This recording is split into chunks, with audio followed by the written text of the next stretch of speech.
Bismillahirrahmanirrahim. Assalamualaikum warahmatullahi wabarakatuh. Para mahasiswa yang berbahagia, pertama kalinya marilah kita bersyukur pada Allah Subhanahu wa taala yang telah memberikan nikmat yang banyak pada kita semuanya, sehingga pada hari ini, yaitu pada pembelajaran cara online ini menggunakan e-learning, kita bisa berkumpul dalam keadaan sehat walafiat. Dua kalinya salawat dan salam kita aturkan kepada Nabi kita Rasulullah Muhammad Sallallahu Alaihi Wasallam. Pada pertemuan yang keempat ini, para mahasiswa yang berbahagia akan mempelajari mengenai ER model, Entity Relational Model, subbab, entitas, dan atribut. ER model, entitas, relational model. ER model adalah model yang berdasarkan anggapan bahwa dunia nyata terdiri dari koleksi objek-objek dasar yang dinamakan entitas, serta hubungan atau relationship antara entitas-entitas tersebut. Jadi ER model itu menggambarkan model yang ada di dunia nyata, yaitu di dunia nyata itu dimana dia memiliki objek-objek, ya, dan masing-masing objek tersebut memiliki hubungan atau relasi, ya. Jadi tiap-tiap objek yang ada di dunia ini itu memiliki relasi-relasi, ya, contohnya orang tua, dia pasti memiliki relasi dengan anaknya. Anak memiliki relasi dengan cucu, ya, atau paman memiliki relasi dengan bibi, ya, keponakan memiliki relasi dengan paman. Jadi semua objek-objek yang ada di bumi ini pasti dia biasanya memiliki relasi atau hubungan. Kemudian entity relationship model itu dikenalkan oleh Chen tahun 76. Ya, ini pertama kali ER model itu dikenalkan oleh Chen tahun 76. ER model tidak tergantung pada DBMS dan platform perangkat keras. Ya, jadi dia cuma memodelkan, ya. Jadi dia tidak bergantung pada DBMS, ya, database management system, yaitu software yang ada di database, dan platform perangkat kerasnya, ya, seperti apa, hard disk, kemudian memori. Dia tidak berhubungan dengan ER model, karena ER model itu cuma memodelkan, ya, antara entitas dan hubungannya. Kemudian penggunaan ER model, ya. ER model di sini mengembangkan model konseptual, ya.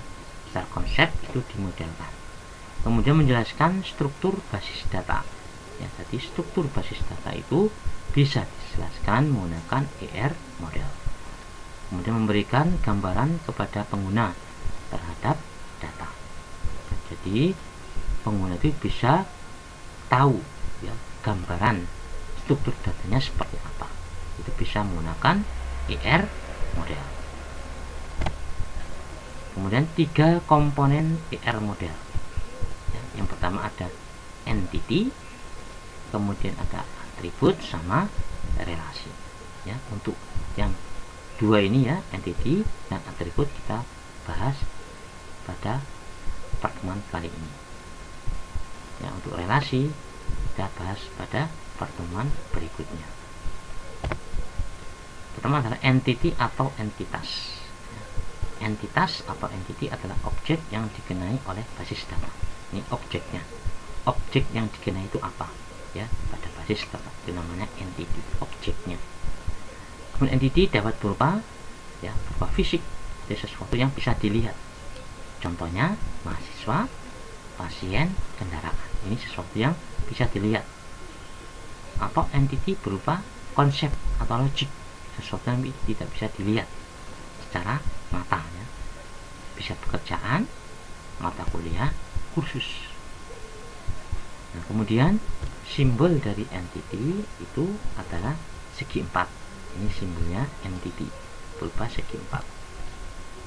Nah, contohnya di sini entity dan nama orang Popok, Andi, Budi dimodalkan sebagai ya mahasiswa. Jadi entity mahasiswa itu berarti fisik ya. Secara kasarnya dapat dilihat, itu disimbolkan dengan kotak segi 4. Kemudian atribut atau fitur, ciri atau karakteristik yang bermakna untuk mendeskripsikan entitas ya. Jadi entitas itu dideskripsikan ya, itu namanya atribut, bertujuan untuk membedakan objek-objek di dalam entity ya. Untuk membedakan entity ini itu deskripsinya apa ya. Karakteristik, atribut atau fitur dibedakan menjadi 2 ya. Karakteristik bermakna ya, contohnya NIM, nama mahasiswa IPK, itu bermakna bagi mahasiswa. Nah, tapi berat badan, tinggi badan itu tidak bermakna bagi mahasiswa. Jadi dinamakan karakter tidak bermakna karena tidak hubungannya langsung dengan proses akademik ya. Berat badan, tinggi badan ini tidak bermakna. Tapi kalau langsung berhubungan dengan akademik itu seperti NIM, nama mahasiswa IPK, ini karakteristik yang bermakna, memiliki makna, memiliki nilai tersendiri. Nah, ini ya.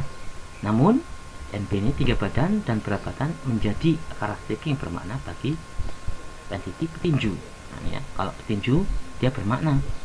Kenapa? Karena ingin menunjukkan berapa tinggi badannya, berapa berat badannya. Jadi pasti bagi seorang petinju itu bermakna. Maka disebut apa? Entity karakteristik yang bermakna. Kemudian simbol atribut ya.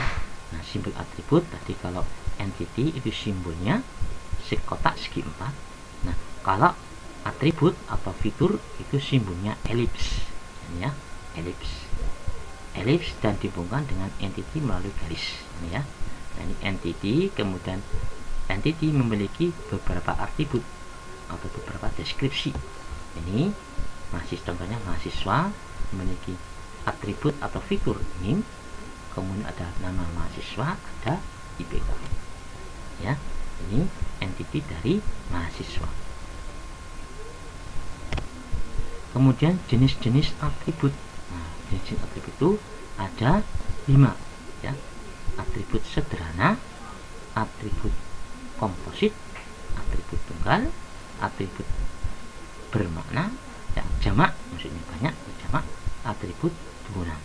Nah, kita jelaskan satu-satu apa itu atribut sederhana, seperti apa gambarannya, atribut komposit, atribut tunggal ya, atribut jamak atau banyak, kemudian atribut turunan. Yang pertama adalah atribut sederhana ya. Ya, dinamakan sederhana berarti dia simple ya. Atribut yang disusun hanya dari satu komponen tunggal dan keberadaan bebas ya. Jadi tunggal ya, dan bebas.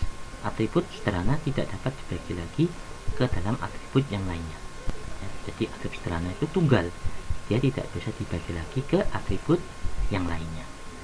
Contohnya apa? Di sini nama, jenis kelamin. Ini pasti ya tidak dapat dibagi lagi. Nama pasti cuma satu. Ya, jenis kelamin pasti cuma satu. Namanya apa? Tunggal. Atribut sederhana disimbolkan dengan elips. Kemudian nama atributnya apa? Kemudian atribut komposit ya. Atribut yang disusun dari banyak komponen yang masing-masing keberadaannya bebas ya, ini ya. Jadi disusun dari beberapa komponen atribut. Atribut dapat dipecah menjadi komponen yang lebih kecil yang keberadaannya bebas ya. Jadi satu atribut bisa dipecah-pecah menjadi beberapa atribut, namanya atribut komposit. Nah, misalnya ini alamat. Nah, alamat ini kalau kita pecah